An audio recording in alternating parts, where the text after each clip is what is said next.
Assalamualaikum warahmatullahi wabarakatuh. Jadi pada kesempatan kali ini di mata kuliah Pendidikan Nilai dan Moral, di sini saya akan menjelaskan tentang subtopik pada bab ketiga, yaitu menghormati diri dan orang lain.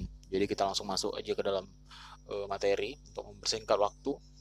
Yakni yang pertama adalah memahami arti hormat itu sendiri. Jadi istilah hormat berarti takzim, hikmat atau mulia dalam hubungannya dengan budi pekerti. Sikap atau perilaku hormat mencakup menghargai diri sendiri dan orang lain dalam hubungan antar individu atau kelompok berdasarkan norma yang telah berlaku eh, di masyarakat ataupun yang lainnya.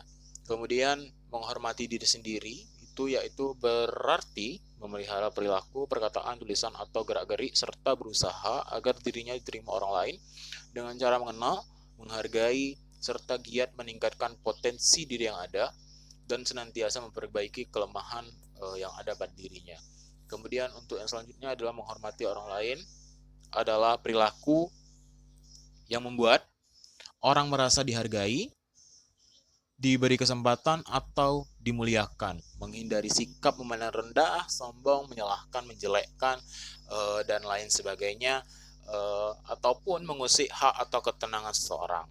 Jadi, oleh karena itu, menghormati diri dan orang lain dapat diartikan sebagai perlakuan yang menempatkan atau menghargai diri sendiri dan tentunya orang lain dengan baik, mulia atau takzim yang telah saya jelaskan di atas. Kemudian eh, kita untuk materi memahami arti hormat itu mungkin sudah jelas. Kemudian kita lagi masuk kepada subtopik materi yakni balasan sikap hormat, yakni balasan dari sikap hormat. Dihormati merupakan salah satu kebutuhan psikologis manusia. Dengan menghormati seseorang berarti kita telah memenuhi salah satu kebutuhannya.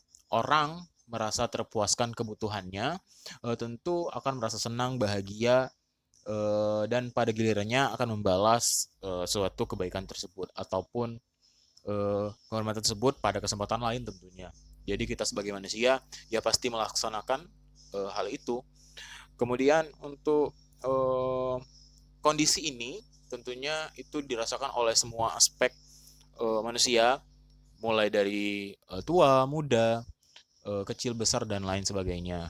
Itu mungkin untuk balasan dari sikap hormat, yakni orang tersebut akan membalasnya pada kesempatan lain kalau misalkan ya kita bisa menghormati mereka gitu loh. Kemudian eh, untuk materi selanjutnya ya ini adalah sumber-sumber penghormatan. Jadi eh, mengapa seseorang dihormati yang lain tidak? Itu timbul pertanyaan. Kemudian ternyata rasa hormat terhadap seseorang dipengaruhi oleh beberapa faktor.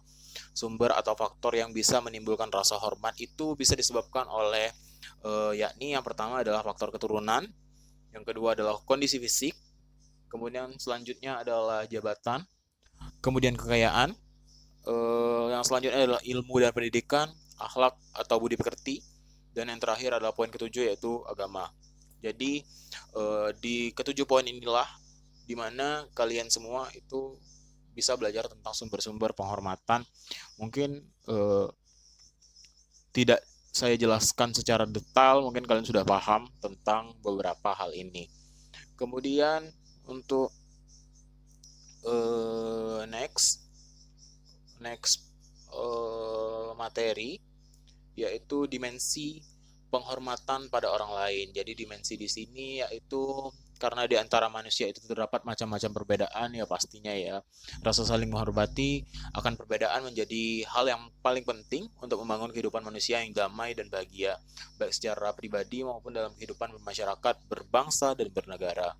Akan tetapi dalam mewujudkan rasa hormat ini tentu saja ada tata cara atau kiatnya gitu. Sebab perilaku hormat pada suatu lingkungan tertentu besar kemungkinan berbeda pada lingkungan lain. Untuk mengenal kiat atau cara mewujudkan rasa hormat yang tepat, maka pertama kali kita harus diperhatikan dimensi atau bidang yang harus kita hormati dari orang lain. Yaitu yang pertama adalah hak-hak pribadi, kemudian hak milik, hak dan hak hasil karya. Jadi ada ketiga hal tersebut. Kemudian eh, yang selanjutnya adalah tata cara menghormati orang lain. Itu mungkin tidak perlu saya jelaskan secara detail. Tentunya kalian sudah tahu. Yang pertama adalah yang pastinya selalu lemah lembut ataupun yang lainnya gitu.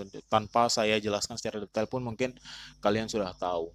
Jadi di antara beberapa poin tersebut itu merupakan dari subtopik poin pada bab ketiga, yakni materi kita pada bab ketiga ini yaitu